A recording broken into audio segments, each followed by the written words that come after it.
Hello प्यारे बच्चों, कैसे हो आप सब। मैं आशा करता हूँ कि आप सब लोग स्वस्थ होंगे और अच्छे से अपना ध्यान रख रहे होंगे। तो आज हम लोग शुरुआत करते हैं सिक्स्थ क्लास की हिस्ट्री से।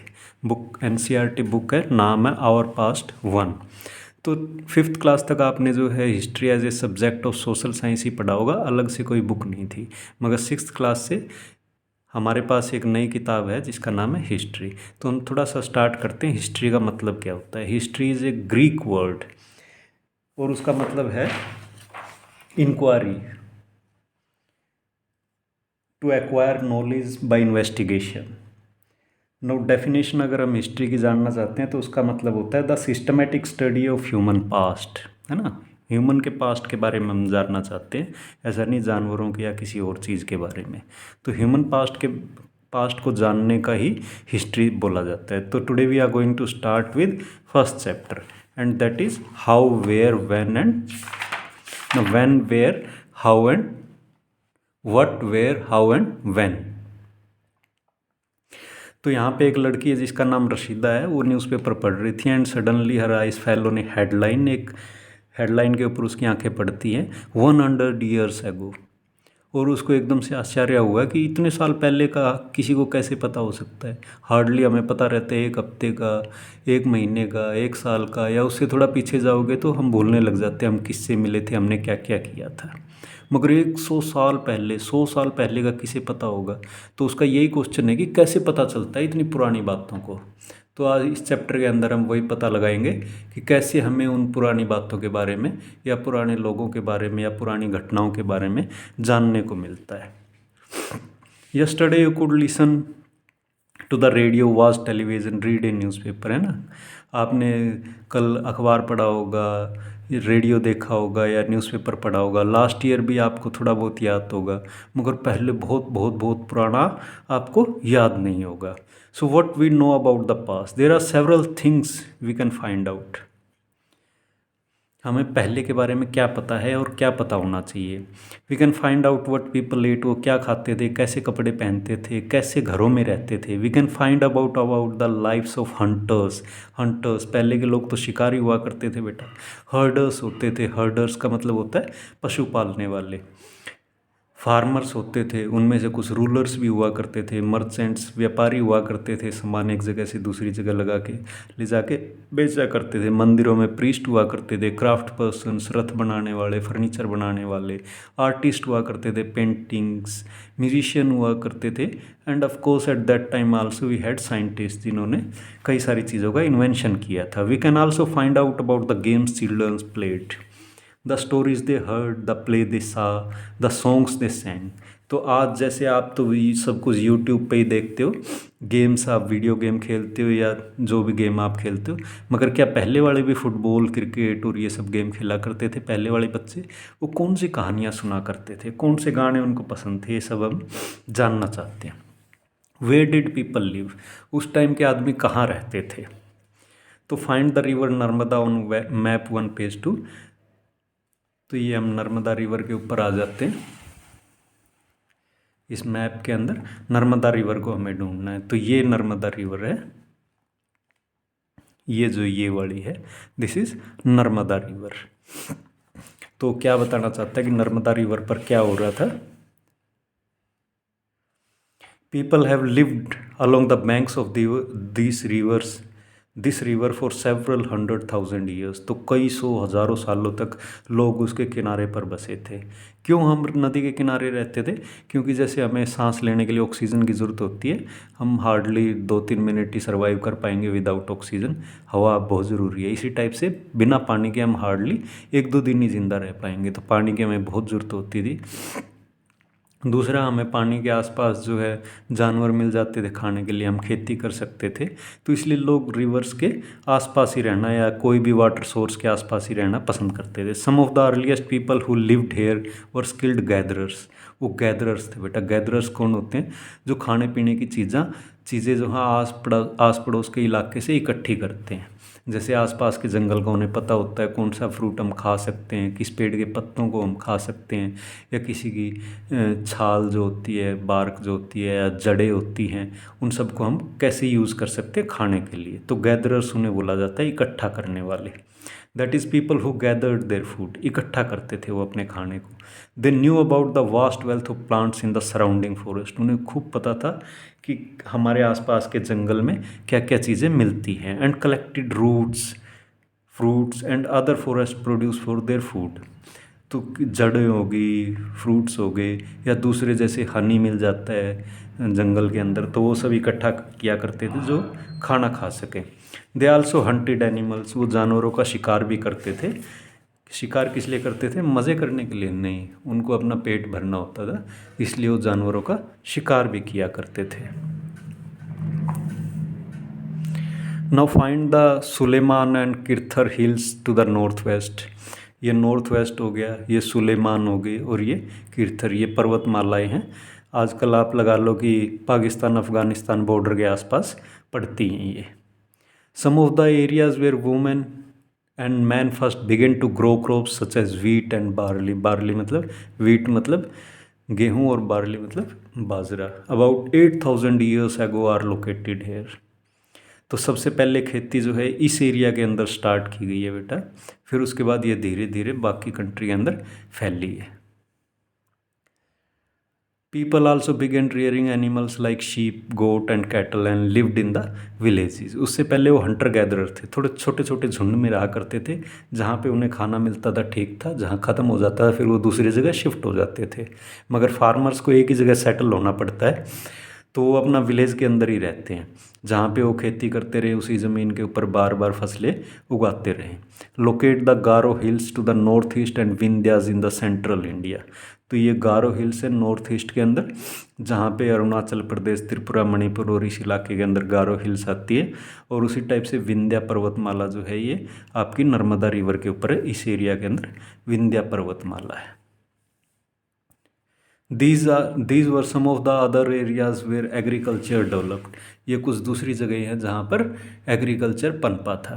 तो ये बहुत बड़ी चीज़ थी बेटा, हम हंटर गैदरर से वी शिफ्टेड टू एग्रीकल्चर। ये आप आगे जा कर के पढ़ोगे, नेक्स्ट चैप्टर जो है वो आपका हंटर गैदरर के बारे में ही है। यहाँ पे तो थोड़ा थोड़ा इंट्रोडक्शन दे रखा है, तो डिटेल में हम वहीं पर पढ़ेंगे। Agriculture developed in those areas. The places where rice was first grown are to the north of Vindhyas. तो यहाँ पे तो हम लोग जो थे पहले मैप के अंदर हमने देखा, हम वीट और बेरली वगैरह उगाया करते थे, मगर राइस जो है ये गंगा वाले एरिया के अंदर सबसे पहले हमने उगाना शुरू किया। यहाँ पे राइस जो है गंगा यमुना वाला जो एरिया है, मॉडर्न डे यूपी आप कह सकते हो, यहाँ पे फर्स्ट टाइम हम लोगों ने राइस उगाना स्टार्ट किया है। Traces of river Indus and its tributaries. ये देखो इंडस एक मेन रिवर है जो पाकिस्तान को major source of water supply जो पाकिस्तान को करती है, दैट इज़ इंडस रिवर। ये इंडस रिवर है, ये यहाँ इधर अपने JNK से स्टार्ट होती है, कश्मीर के अंदर से, फिर कश्मीर से होते हुए इंडिया से बाहर निकल जाती है, पाकिस्तान के अंदर चली जाती है, पाकिस्तान के पंजाब से होते हुए यहाँ से, और ये अरेबियन सी जो इस एरिया को बोला जाता है वहाँ पे अरेबियन सी में जाके मिल जाती है। इसके अंदर हमारी 5 दूसरी रिवर्स जो हैं, सतलज, रावी, चिनाब, ब्यास और झेलम, ये सारी इंडिया से निकलती हैं, मगर सारी जा कर के इंडस में मिल जाती हैं। तो जो छोटी रिवर्स जाके एक बड़ी रिवर के अंदर मिलती है उनको ट्रिब्यूटरीज बोला जाता है।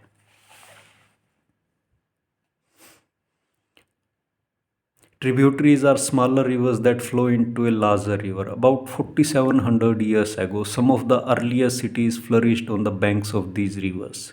तो 4,700, अभी तक तो हमने देखा कि वो हंटर गैदरर थे, एक झुंड में रहते थे जंगलों में या पर्वतों पे।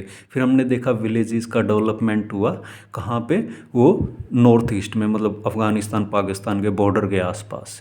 अब हम देख रहे हैं सिटीज़ बनना स्टार्ट हो गए। तो 4,700 ईयर्स एगो विलेजेस से हम सिटीज़ के ऊपर अब शिफ्ट हो गए 4,700 ईयर्स एगो। तो फ्लरी जो है इन एरिया के अंदर जो है पहले सिटीज़ डेवलप हुए।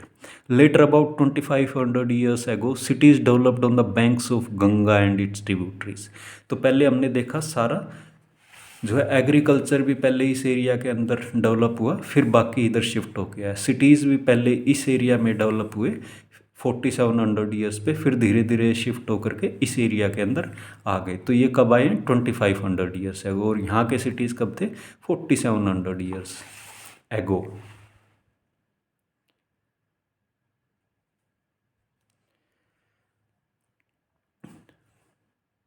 Cities developed on the banks of Ganga and its tributaries and along the sea coast. Locate the Ganga and its tributaries called the Son.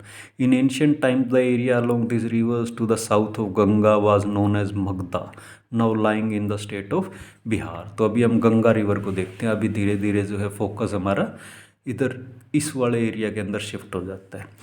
तो ये रिवर गंगा है, हिमालय से निकलती है. गंगोत्री इसका सोर्स है जहाँ से ये रिवर स्टार्ट होती है और इधर आती आती खूब लंबा एरिया ट्रैवल करते हुए आधे इंडिया के अंदर से होते हुए, है ना, इधर ये वेस्ट बंगाल से होते हुए बे ऑफ बंगाल के अंदर जा कर के मिल जाती है. तो इसकी बहुत सारी ट्रिब्यूटरीज है, जैसे हमने इंडस की देखी थी, चंबल होगी, यमुना होगी, ये सोन रिवर होगी, ये सोन रिवर है.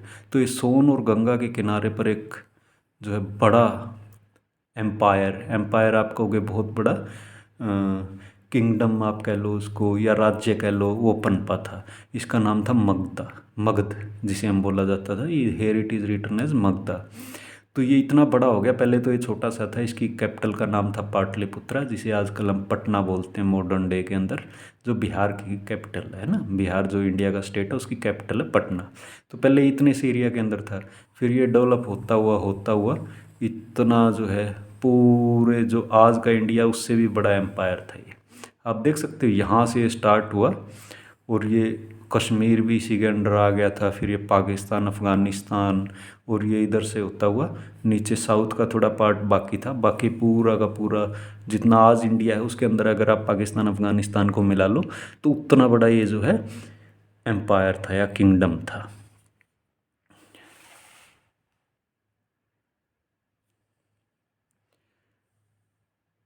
Kingdoms were set up in other parts of country as well. ऐसा नहीं कि यहीं पे बने थे, दूसरी जगह भी किंगडम थे, मगर धीरे धीरे मगध जो एम्पायर था उसने उन सबको कैप्चर कर लिया और अपने अंदर मिला लिया, है ना. मगध के बारे में हम अच्छे से पढ़ेंगे अगले नेक्स्ट चैप्टर्स के अंदर, जिसके ग्रेट जो हैं वो एम्परर हुए, जैसे अशोका द ग्रेट, है ना, चंद्रगुप्त मौर्य, बिम्बसार, ये सब उसी के राजा थे उस मगधा के.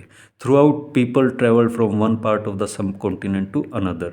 आजकल तो हम खूब ट्रैवल करते हैं और बड़ा फास्ट पहुंच जाते हैं. ट्रेन्स हैं हमारे पास, एरोप्लेन्स हैं, कार्स हैं, बसेस हैं.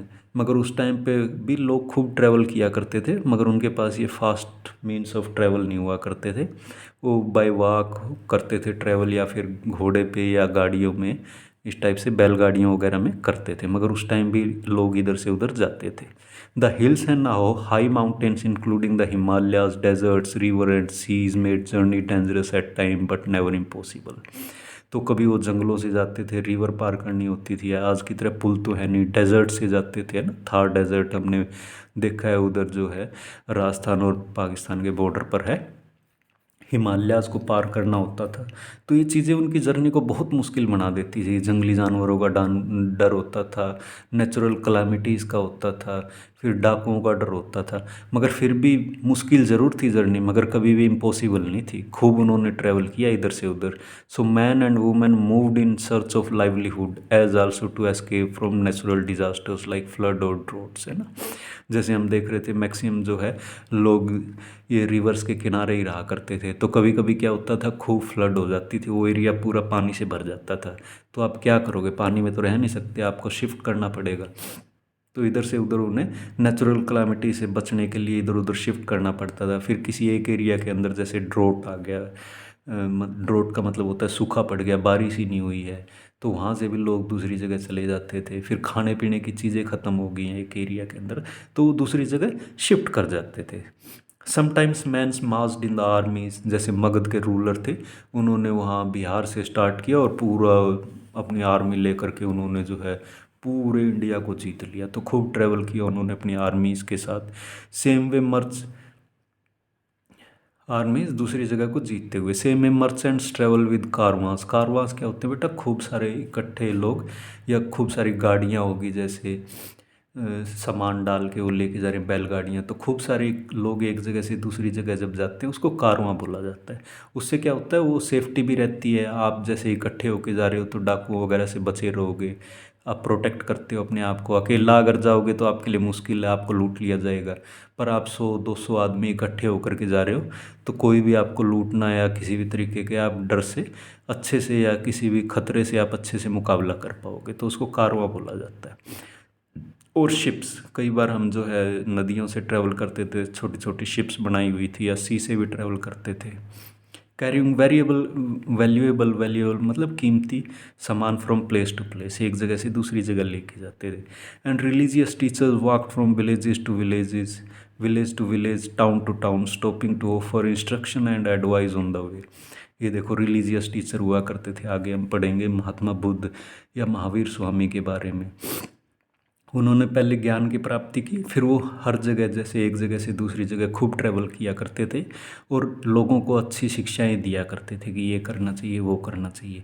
तो वो लोग भी खूब ट्रैवल किया करते थे। Finally some people perhaps travel driven by spirit of adventure, wanting to discover new and exciting places. और कुछ लोग जो है जोशीले होते हैं बेटा, जैसे आजकल एडवेंचर स्पोर्ट्स होते हैं ना, आप बंगी जंपिंग करते हो या पैराग्लाइडिंग होगी, पैरा सी सर्फिंग होगी, पैरा जंपिंग होगी, तो वो भी एडवेंचर के चक्करों में, मतलब जो नई चीज़ें ढूंढने के चक्करों में एक जगह से दूसरी जगह खूब ट्रैवल किया करते थे। All this led to the sharing of ideas between the people. जब आप एक जगह से दूसरी जगह जाते हो, आपको वहाँ के लोगों का कल्चर का पता चलता है, वहाँ के फूड्स के बारे में पता चलता है, कैसी ड्रेस पहनते हैं वो, कैसा सोचते हैं। तो आइडियाज़, जो एक जगह पे कोई चीज़ हम अच्छी इस्तेमाल कर रहे हैं, वो दूसरी जगह भी पहुंच जाती थी, या दूसरी जगह की चीज़ों के बारे में हमें पता चल जाता है। आजकल तो यूट्यूब पे ही सारा पता चल जाता है, पर पहले जब लोग इधर से उधर जाया करते थे, उनके द्वारा ये चीज़ें शेयर की जाती थी और स्प्रेड की जाती थी। Why do people travel now days? आजकल क्यों हम जाते हैं भाई? लोगों से मिलने के लिए जाते हैं, आपके पिताजी काम करने के लिए जाते हैं, या कई बार हम घूमने के लिए जाते हैं, या बिजनेस के सिलसिले में जाते हैं। बहुत सारे कामों की वजह से आज भी हम ट्रैवल करते हैं। Look at map once again, hills mountain and seas from the natural frontier of the subcontinent. अब कॉन्टिनेंट क्या होता है? कॉन्टिनेंट एक बड़े से ज़मीन के टुकड़े को कॉन्टिनेंट बोला जाता है ना। We know there are 7 continents in the world, मगर ये जो इंडिया वाला पोर्शन है, आप कहोगे साउथ एशिया के अंदर, इसको सब कॉन्टिनेंट के नाम से जाना जाता है, क्योंकि ये भी एक बहुत बड़ा लैंड मास है, मगर कॉन्टिनेंट से छोटा है। तो सब कॉन्टिनेंट के अंदर क्या क्या आ जाता है बेटा? जैसे अफ़गानिस्तान से आप स्टार्ट कर लो, पाकिस्तान, फिर इंडिया तो है ही है, यहाँ मालदीव्स आ जाता है, ये वाला जो पोर्शन, ये तो लक्षद्वीप आ गया, यहाँ कहीं नीचे मालदीव्स आ जाते हैं। इधर यहाँ पे बांग्लादेश आ गया, आपका म्यांमार आ जाता है, भूटान आ जाता है, और नेपाल आ जाता है। तो इन सारे कंट्रीज़ को मिला करके इस बड़े से लैंड मास को हम सब कॉन्टिनेंट बोलते हैं, क्योंकि ये भी सेपरेटेड है। इधर हिमालयाज आ जाता है, बाकी तरफ इसके जो है सी आ जाता है, Bay of Bengal, Arabian Sea and Indian Ocean आ जाता है। तो एक सेपरेट कर देता है बाकी एरिया से, इसलिए इसको सब कॉन्टिनेंट के नाम से हम लोग जानते हैं। While it was difficult to cross these frontiers, those who wanted could and did scale the mountains and cross the sea। ये बहुत मुश्किल था इन चीज़ों को पार करना, समुंदर को, हिमालयाज़ को, मगर फिर भी लोग जो है पार कर जाते थे। People from across the frontiers also came into the subcontinent and settled there. तो बहुत सारे, हमने तो देखा था अफगानिस्तान के आसपास जो है सबसे पहले एग्रीकल्चर स्टार्ट हुआ, वो धीरे धीरे शिफ्ट होता हुआ इधर मेन लैंड में हमारे यूपी, बिहार, गंगा वाले एरिया के अंदर शिफ्ट हो गया। विंध्यास के अंदर हम लोग रहा करते थे, तो बहुत सारे लोग बाहरी इलाकों से भी आए और अपने देश के अंदर सेटल हो गए।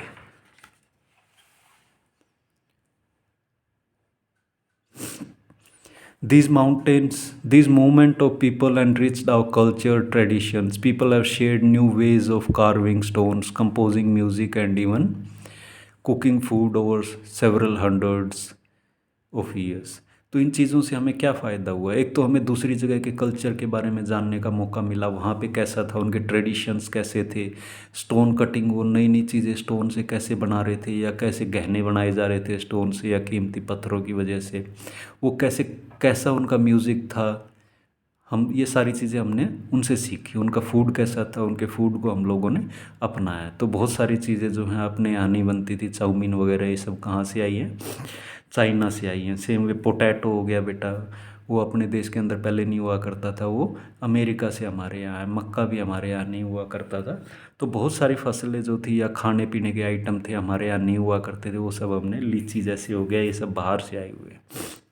Names of the land, two of the words we often use for our country are India and Bharat.